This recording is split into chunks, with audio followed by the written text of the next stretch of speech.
This is part of St. Joseph's Month. Each week, we have been exploring our core value of integrity in connection with one of St. Joseph's patronages. And St. Joseph's, one of those is St. Joseph is patron of immigrants. Read the Gospel of Matthew, right? It tells us that King Herod, when he hears that there is a child that has been born that claims a title that belongs to him, which is King of the Jews, he seeks out to have that child killed. And Joseph is told in a dream to take his family to Egypt. Because of that, spiriting away his family away from violence and danger, St. Joseph is the patron of refugees and immigrants. And in terms of my meager experience here in this area, just under 2 years, I last year, when I was asking people who do I need to be meeting with to get to know around here, over and over and over again, I heard, you need to meet with Sister Patricia. You need to meet with Sister Patricia. And I did, actually, before the coronavirus did. We met together so I could learn more about her work because of her extensive work with immigrant and refugee populations for the Diocese of Portland. From 2005 until when, Sister? When did you finish your work there? Well, technically, I retired in the end of November, but I'm still working. I'm working with a number of people coming from the border, mothers, child, unaccompanied minors, whatever, and others that have, check-ins at immigration and all the rest. So let me just give you one brief. This is a piece, actually, that the Sisters of Mercy posted on their website about Sister Patricia's work, just to give you a sense of the kind of work she has done on behalf of our immigrant populations. It says, in a typical week, she may drive a young Salvadorian man to Boston to meet with an immigration lawyer, journey several hours north to tend to the pastoral needs of Mexican farm-working families whose children need instruction in the faith, and visit people in Portland's jail and soup kitchens. She may also serve as a translator on a doctor's visit, field a call from the State Department of Labor about jobs for new immigrants, and attend a parish cultural event that includes physicians and professors, as well as those working in construction and fish processing. Somehow she finds the time to put together 2 separate Spanish-language parish bulletins, update a bilingual Facebook page. So that gives you a sense of the work that she has done here. So I want to say on behalf of St. Joseph, Sister, welcome to our conversation today. Thank you for joining us. And I just thought I would start is how did you come into this work? I know that part of your background is you're an American citizen, but you were born in Chile, right? You grew up initially in Chile. I grew up in Chile. We went down when I was an infant. And I came up here to the United States at 16 as an unaccompanied minor. I came to live with a host family up here to finish high school in Wyndham. And how did you begin doing the work you've been doing here for the diocese? Well, I had just come back from Peru because while I was up here, there weren't many Latinos when I came to high school. So I was working in a number of things like hospital. I was an X-ray technologist, and also finished elementary education, teaching, learning for elementary education, went up to Pleasant Point, the reservation up there, and then found out that we had Sisters of Mercy in South America, so applied and went to Peru, and I was there for 12 years. When I came back in 2002, the beginning of 2002, I didn't know, well, I had met some of the Latinos when I was up here on a vacation. And one of them came to the hospital because I was working per diem there and patient registration at Mercy. And one of them came in and said, "Oh, you're back." And I started getting all kinds of calls. They needed assistance getting appointments with doctors, with lawyers, with whatever. So I said, to my community, I couldn't do that all, do both things at the same time. And there was a need. And I also got a letter from Cherryfield asking for some kind of assistance. So with our Mexican community up there. So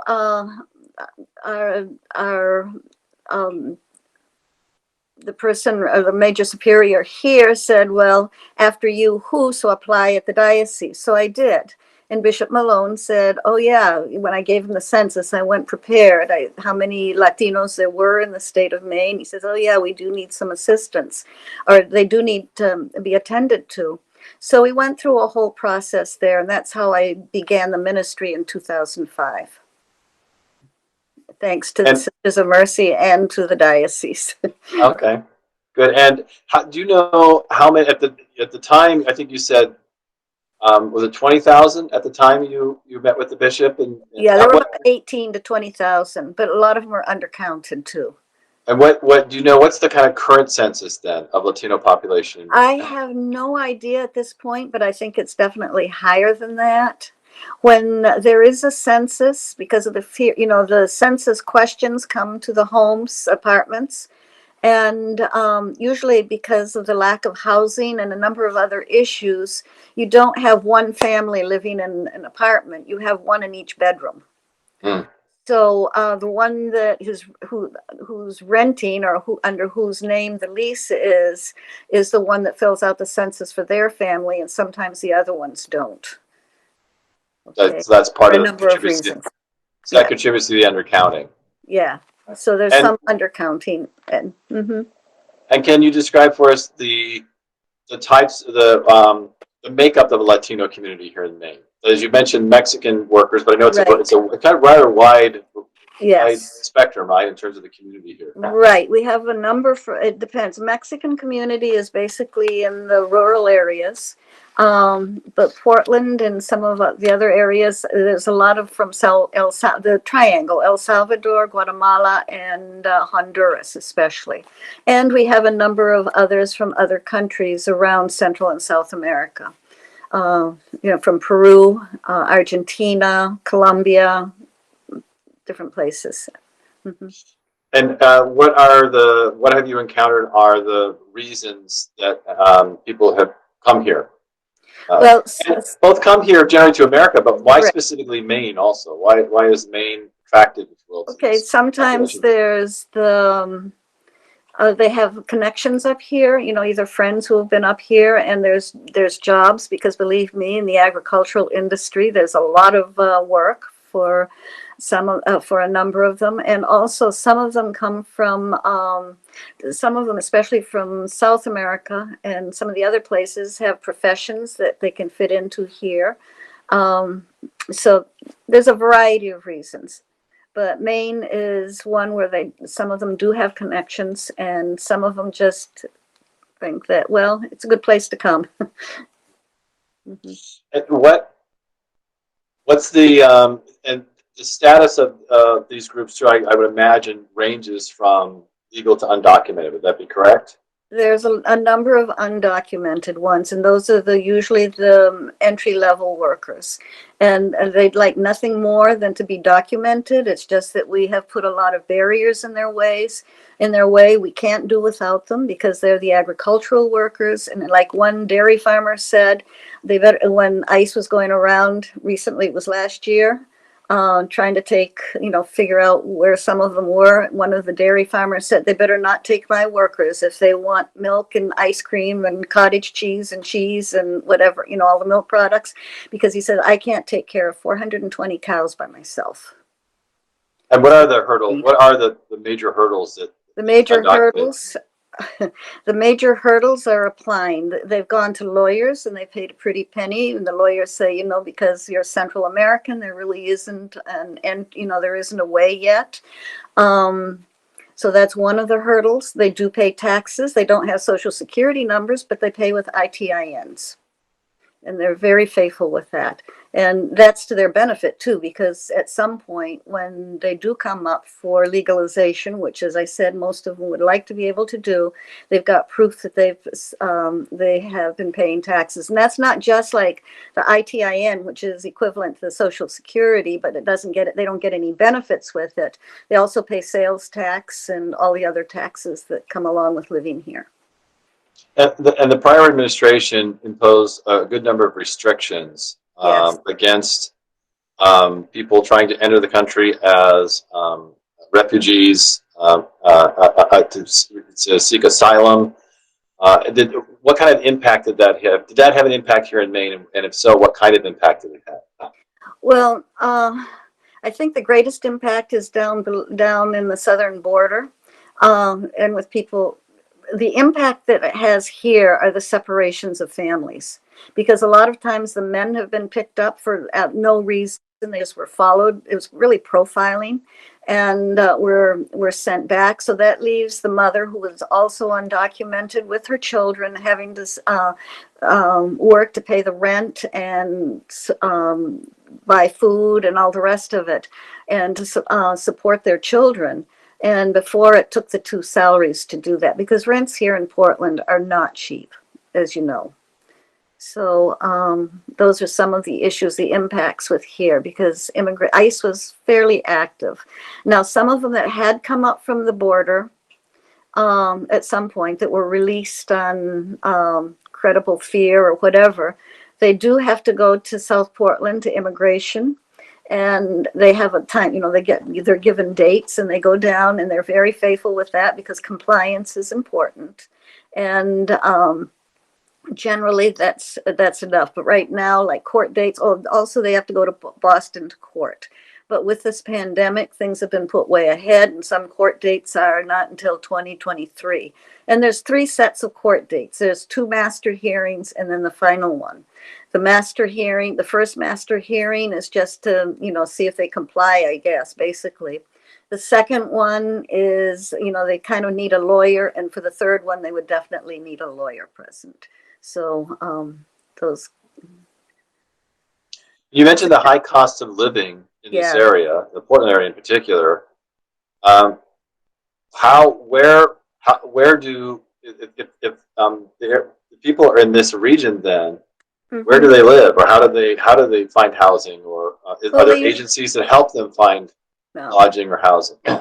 No, they usually find, friends up here, or people that they're connected with, who, bring them, as I say, they rent them a room, in their own apartment. And then when they can, they start looking for an available apartment, but that's a challenge right now. So yeah, I guess basically that's it. The housing is the biggest challenge coming here. And they are expensive, because the cheapest housing is like $1,400. And they don't qualify for any of the other assistance that, the refugee or the asylum, the ones that are designated asylum seekers or whatever, they can get GA. GA, and most of ours cannot get GA. So is their principal support then come in terms of institutional support come through you, through your work, the diocese? No, they work. Okay. They work. Mm-hmm. No, I mean not monetary, but support in other kinds of areas, helping them. Right. Helping them navigate, Right. Okay, I gotcha. Yeah. So I was doing a lot of that, but now there's a number of other groups that are helping out with some of that. Presente Maine is one group. Then we've got Mano and Mano, which started up in Cherryfield and now has an office down here. Maine Mobile Health, which used to be Maine Migrant Health, is another group that can help out. They mostly work with farm workers or seasonal workers. And a number of interested people. The basic work for most of them is accompaniment right now. And that's an important thing. And it's not the same thing as, like the English word accompaniment doesn't mean the same thing as acompañamiento in Spanish. Acompañamiento is walking side by side. It's not going behind them, pushing them, or ahead of them, leading them or anything. It's walking side by side and, sharing. And, you share your experiences, they share their experiences. But that takes time, because there's an issue with trust, too, because of past histories. It's interesting you raised that question, because my next question was going to be, if people have a desire to help, to assist in these communities, what advice would you have for them in doing so? I think the friendliness piece of it, greeting people, and if you have a chance to talk to any of them, like I know some of them, and I hate to say this about our church, but it's happened. Some of them have gone to like a parish and they don't get greeted. It's not like in their countries where, you're greeted and, it's good to see you. I'm glad you're here. But sometimes in some of our churches, they just get a bulletin shoved at them. And so when they came to Sacred Heart, some of them, I heard them say, "Oh, it's so nice to be here." And because because this is the first time I felt welcomed. So then, we do get American or English speakers at the Spanish Mass. And afterwards, when the non-COVID time was, we used to have coffee hour in the parish hall, which was always full. And we'd invite them down, the English speakers, and invite them to sit at a table with them. And it takes a little while to open up, but just being there sometimes and, asking how they were or whatever is a big help if they speak Spanish. But even if they don't speak Spanish, the hola is enough, and the smile. And we've asked people hours because again, we have a number of people that have come from very traumatic situations and are a little bit afraid. So even a new Hispanic that comes down sometimes might just stand there at the parish hall, like in an isolated section. So I invite people, even the Hispanics, go invite him over, because he shouldn't be just standing there alone, and they do. So we're just trying to keep people from being or feeling isolated. And you mentioned the traumas that some have experienced. What are some of those traumas that you have learned about in your work with these populations? Yeah. Okay. And also from having lived some of it, even in South America. Some of the traumas are, well, in Central America, and especially, I think most are aware of the gang issues there, which come from the extreme poverty and a couple of other issues. And also, unfortunately, we have politically meddled in a lot of the governments and supported people, the presidents that would support the United States. So a lot of our companies or corporations have gone down, and it's the mining, it's the agro businesses that have gone down, and NAFTA has done a great deal of damage. So that's created a tremendous amount of poverty in these countries, which has created the violence also. So many of these children, especially like the unaccompanied minors, there are people wondering, well, how come so many unaccompanied minors? A lot of them are trying to escape the violence. There's an issue, for instance, of a child like 7 or 8 years old who was walking just 3 blocks to school, was encountered by a gang member who gave him a letter and said, take this to that store. It's an extortion letter. And if you don't, then we'll kill your sister or whatever. And so those kinds of things. And they're afraid to go to school. And also the other issues are that, they want to do something worthy. They want to, feel like they're useful. So many of them have not had the opportunity to go to school. We've got a number of them from the mountains, especially like Guatemala and a couple of other places, that have lacked the education because of the World Bank and IMF regulations that they've had that have been put on them for loans. They've had to cut down costs. They've had to cut down schools and health benefits. And so a lot of our very rural areas in these countries have very poor education, have very poor facilities for education, and also poor health. Like we have one child, for instance, that came, and just a few dollars will give her a monthly medication. But she was the size of a 2-year-old when she came, and she was 9 years old. And so when I went down to Guatemala with Global Health, with the physicians there, I asked one of the doctors down there, I said, if this child came back, to Guatemala because of deportation with her mother, would they be able to attend to her with this particular need? And he said, absolutely not. Facilities, and it's not available. So those are some of the reasons. Oops, I can't hear you. Sorry, I was on mute. We see this issue reported on quite a bit in the media. Yeah. What are some of the most common either stereotypes or misperceptions that you've encountered in your work with these communities? Misconceptions from whom? The Americans? From the general populace. From the general population? Yeah, that they're just coming up here to fleece the system, I guess. But they're coming up here to work. Mm-hmm. And what's something that... And for safety.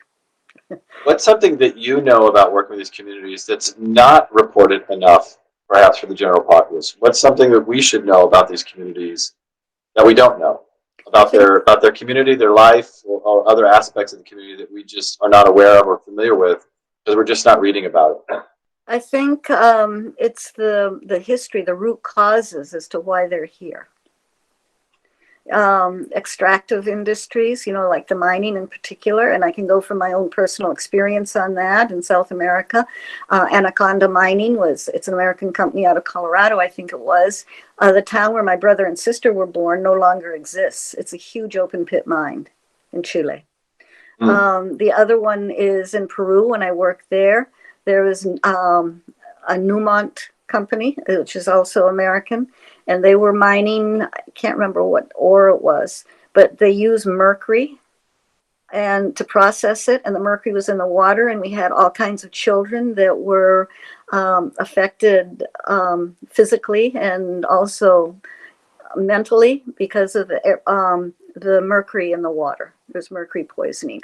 And they find all kinds of excuses. It's not their fault. It's their subcontractors or whatever. But, ultimately they're the responsible ones. And these are multiple examples. There's multiple examples of that kind of reason. And it's also right now, because I'm going to be on another Zoom meeting at some point here with Central and South America on extractive mining and the effects it is doing. That's with Argentina, Peru, Central America, Chile, all of them, and the effects that it's doing to the countries. I think this is a good opportunity for others now to ask any questions they'd like of Sister Patricia. So does anyone have a question for her? Yes, Hyacinth. Thank you so much for your work, Sister, and thank you, Chris, for the questions that you have asked. Sister, I thought, I understand that you work more with our brothers and sisters from the South American countries. Yes. I was wondering about the other countries, Syria, because there's a good number of Syrians around. Yes. And many other African countries. I do. Not necessarily maybe those from Somalia and the rest who had already been here long ago, but I mean the waves of people that are coming right now because of the so many things that are happening back in their countries. Yeah, and I recognize the needs in those countries and the needs of the people that are coming from those countries. Yes. And I appreciate what they're suffering because, it's all kind of the same kind of issues that they're facing. I do work with them sometimes. I help out in the food pantry on Tuesdays at Sacred Heart. And if we know of any issues there, we try to address them. Ann Johnson is one who works there. She used to work before she retired at Preble Street as a social worker, I think. And she speaks some French. I do not speak French. I understand a little. Now with the Angolans that have come, between their Portuguese and my Spanish, we're able to communicate a little bit. But I think Hope House is working with a lot of them in Portland. And I don't know if you're familiar with Hope House. Okay, no, that's on Sherman Street. I'm away from I live in Belfast. Oh, okay. Well, Hope House in Portland is doing some work with the African community, and so are a number of them. There's Mugabe, Charles Mugabe is another one. So there are a number of people that are working with the African community already. Okay. I gather just 2 streets up from Hope House. Yeah, and they do some wonderful work, and they have English classes and everything else. And that's one of the advantages, to a certain extent, that most of the African community has, is that they can go to adult education for English language. And Hope House teaches English, and so at the old Cathedral Grammar School, they have English classes there also, the City of Portland School District. So that's really wonderful, and I'm glad that opportunity is available. Yeah. And you mentioned Sacred Heart Church. They also have a French-speaking African community as well. Yes, correct? We do. That's the 1030 group, and they come. Yeah, and it's very active, and I do run into some of them often. But again, I don't speak the language, and I know some of them have approached me for coats and things like that, which I've been able to get. but I don't really understand much of what they're saying. But then there are groups that can help them on some of the other issues. Now, I know many of them are living in hotels right now until they can find housing, and that's also the city of Portland is supporting that issue. Now, as far as Lewiston, I know there's a number in Lewiston, and I'm not quite sure, but I think some are also moving up to the Bangor area, but I don't know the connections that are there. We have a question here, sister, that someone posted on the chat, which is, it's about education in Maine for the children of these families, the families you work with. How challenging is the Maine school system for them? And have you found that some sectors of Maine are better than others? Well, I'm not quite sure about the sectors, but they are, I mean, it's better than what many of them came from. So, you know, it's hard to judge on that. Now, they are being attended well in the schools, the children. And I think this is with all children, because I've heard it in other places too, with other language groups. The children are learning English. And our parents, anyway, are working. So there's not much interaction. So the parents and the children don't have a common language many times. You know, it's very basic, and that is a big difficulty. Like, I've been at Maine Medical Center with someone, and I remember seeing, I think she might have been from India, I'm not quite sure, but anyway, she was speaking in her language, and the child was answering in English. And that happens with a lot of ours. It happens with the children I work, the families I work with, and I think it also happens in the African community. Any other questions for Sister Patricia?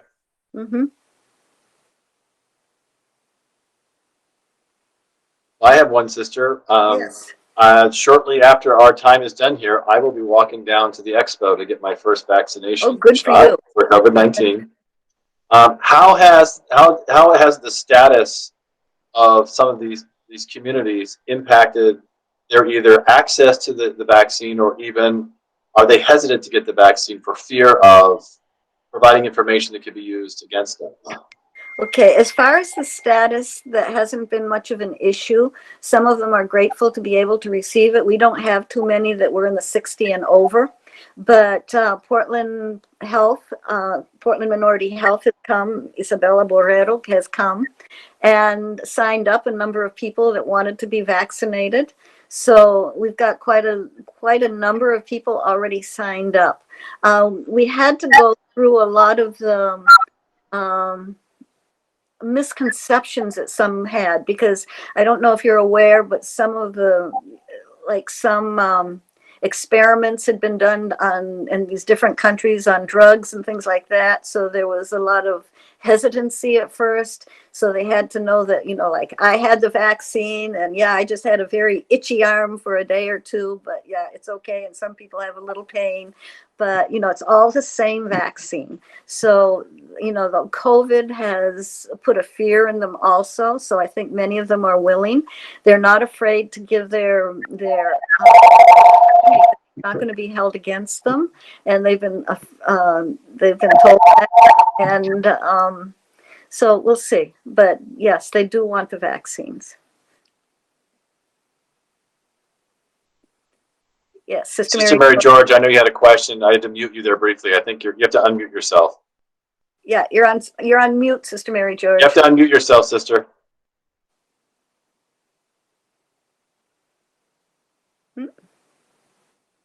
On here. There you go. Yeah. Okay. I don't have a question. I just want everybody to know that Sister Joyce and I are listening to her because we admire and we are so grateful that the Sisters of Mercy are out there in her person. And we're just proud of her. And that's why we listen to her wherever we know she's going to be talking. And a big question would be, Sister, you talk many, many places to many, many audiences.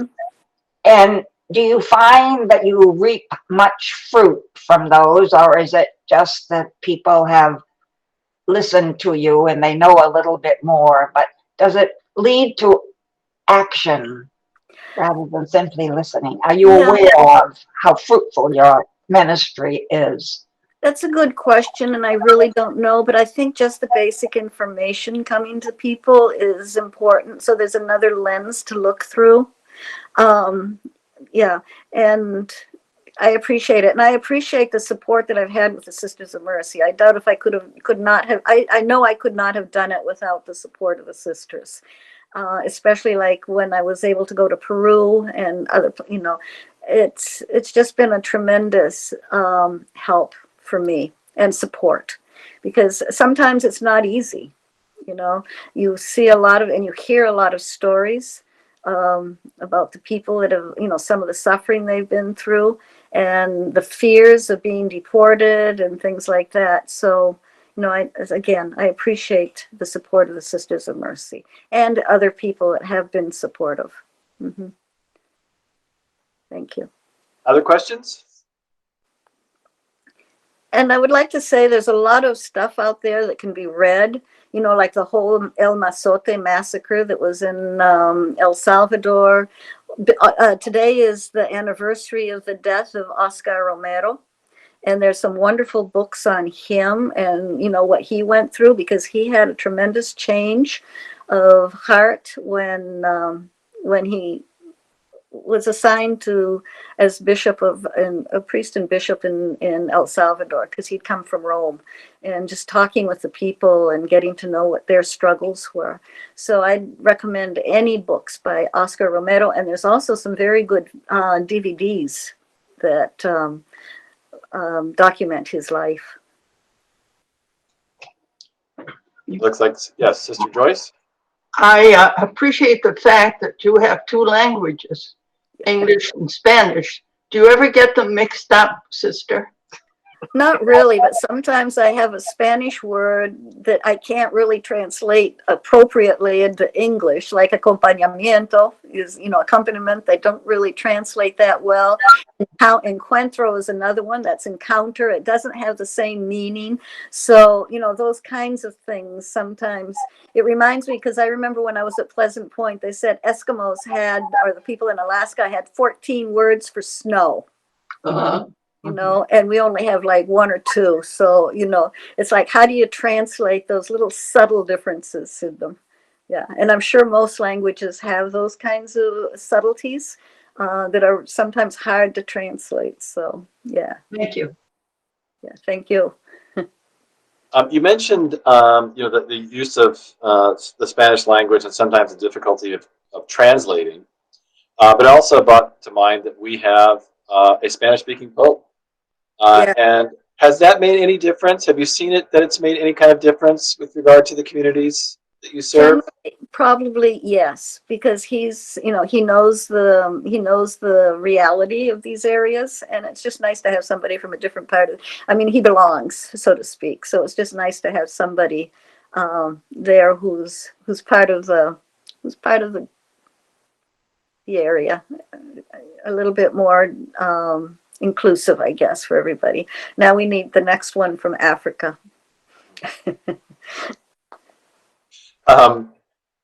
You mentioned earlier that the principal means by which these communities financially support themselves is work, right? They come here for work, they find jobs, they work in a variety of industries, from the fields to all kinds of different areas. The coronavirus has had a devastating impact on our economy as a country, as it also impacted these communities and their ability to support themselves. To a certain extent, yes. Some of them had only like seasonal work, like from January to March or something. There wouldn't be any work, so they had learned to save the money that they needed for those months. But yes, there were times like some of them that work in hospitality that has been cut down. So that's where Presente Maine, they have food boxes that they've been delivering to a lot of these families, to different ones. Yeah, so there have been challenges, yes. But it's hard for people to ask for help. Some have. Right. And if people wanted to assist, they can volunteer, but they can also obviously offer financial assistance to organizations. Are there organizations here that you would recommend that are that work with these communities, that if people wanted to help support, what would those organizations be? I would say probably mano and mano, which is hand in hand. Mano and mano is one. The other one is, let's see, mano and mano. That would probably be one of the one of them that does do quite a bit of work around the state. Presente Maine also, but Presente Maine does have grants given to them, so I don't know what kind of need they're in. And I know that Sacred Heart also has been doing the Sacred Heart Kitchen. Yes, People yes. can order food items online and pick them up. And that also helps, I think, support that community, correct? Right, but they don't order online. We mostly deal with the Portland district, but also, in the area, and it works with, it's about 90% immigrant that attend to it. And that's from a lot of the African communities and the East European and the Mideast communities. We have a number from them. They come in, we can only have a certain amount inside because of the COVID restrictions. So there is sometimes a line, but they've learned to spread out. It's Tuesdays mornings from 7:30 to 11. We can bring 7 people in to sit, they take their turn. And we have volunteers that take them around and they choose what they want. Because many of them don't like canned foods. And there's a lot of canned, because we get it all from Good Shepherd and Wayside. They don't like canned beans and canned peas and all that, so most of them will bypass that. But there's a lot of the beans and rice and vegetables and fruits and breads and things like that. So they get to pick what they want. Yet there's a certain amount of limit to them because we have to, we have to attend most of them or look towards most of them. So that is, and sometimes we do buy, because that's one thing we do have as far as helping out. We do buy things like tea, and there's a number of other things that, especially I got a list from Mufalo, who represents the African community, and so there's tea and oatmeal and things like that we've bought to add to the supplies that we have. That's good to know. Now, what I was making reference to also is I received an email from Sacred Heart that I could order items online. Oh, really? They were making, and then what that money also helps support what you're describing, right? Which is right. That's the Sacred Bakery. And that's Kimberly. Yeah, Sacred Bakery. Thank you. Yeah, and that's Kimberly McDonald and a bunch of volunteers. They cook food and things like that, and they support the immigrant community. Yes. Mm-hmm. So that is another thing. Yeah, and there was, and I don't know if there is right now, but I know Ann Johnson. It was through that also. Ann Johnson is part of the social services of Sacred Heart, and they had a fund for deposits for rent and things. So I don't know if that's still active or not, but. Mm-hmm. I said, yes, you have a question. Okay.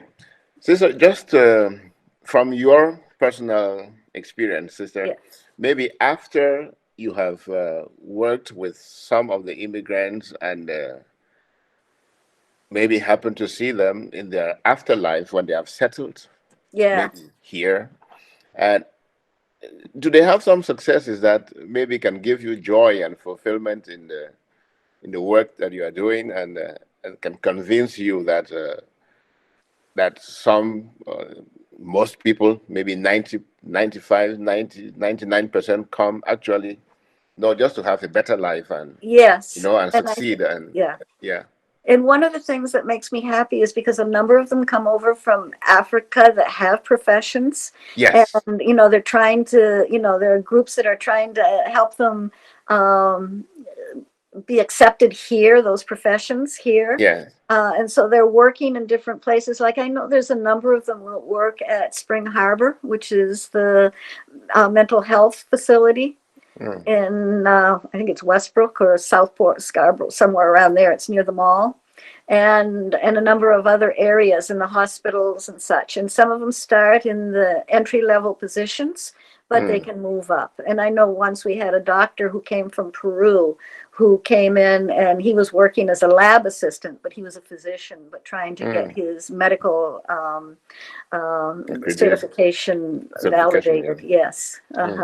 But yes, and many of them from Central America in particular, as I said, because of the different reasons of the countries not cutting down on education in their hometown and their villages, don't have the education for too much of advanced studies. But they came here so that their children could, and that's where the dreamers come in. Okay. And, you know, we're hoping that, you know, that gets accepted. It was by the House of Representatives. I'm hoping that the Senate will also. And the other one that I'm hoping will be accepted soon is the farmers bill, so that those who have worked in on the farms for like 20 years or so also get legal residence. Yeah. Because, you know, you're not going to find too many of them. And I always want to say, you know, the ones that don't vote for them being accepted or getting their green cards need to go out there and carry 100 pounds of vegetables on their back, you know, out in the field. But yeah, you're not going to get too many people doing that. And raking. I've been up to Washington County with the blueberry raking there. And that's hard work because it's being bent over pretty much all day with these awful rakes.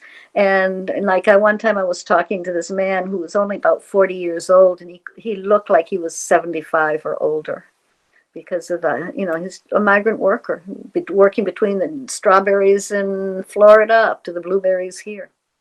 So. Well, I think I echo Sister Mary George, Sister Patricia, when I say thank you for all of your work on behalf of the least of these. Right? Jesus tells us to welcome the stranger, to care for the hungry.